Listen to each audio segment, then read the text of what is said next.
Fadilah kelas 5 SDN Dayakolot 8. Waktos ieu abdi bade maca sajak anu dicandang tina buku seri Budi Pekerti Kami Sayang Guru. Pangarang Nursanti Riyandini anu dicetak tahun 2011. Pamedal Kreasi Media di Bogor, Provinsi Jawa Barat. Judul saja.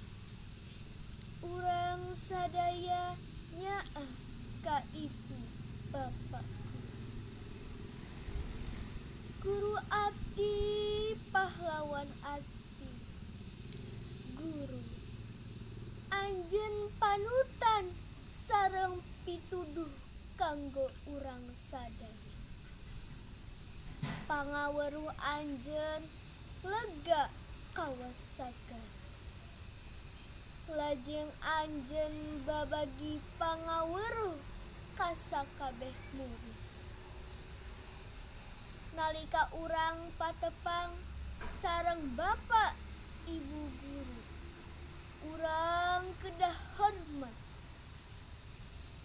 Dirojong ku suasana sakola anu asri tur merenah, ngajadikeun urang sumanget diajar nyiar ilmu. Bapak sareng ibu guru masihan kanyaah ka sadaya murid. Saban poe nungtun urang pikeun nerapkeun disiplin.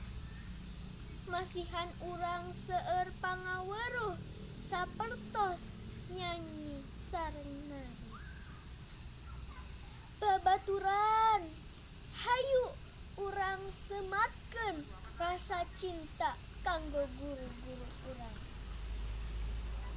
Ieu saja ngandung amanat anu pohara pikeun urang sadaya, nyaeta ulah hese diajar.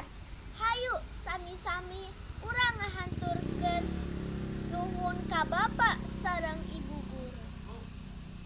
Sabab tina sagala jasana urang tiasa janten murangkali anu pinter. Abdi tiasa maca jasana bapak ibu guru. Abdi tiasa nulis jasana bapak ibu guru.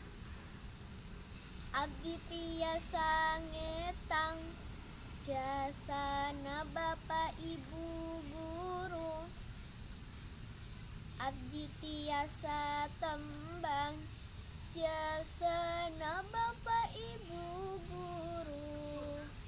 Ibu guru bu, bapak guru pa, nu teu weula ngapingageing. Ibu guru, bapak guru, agung jasana pahlawan abdi sadaya. Sakitu wae kanggo tantangan literasi sasi April. Hapunten kanggo sadaya kalepatan. Wabillahi taufiq wal hidayah.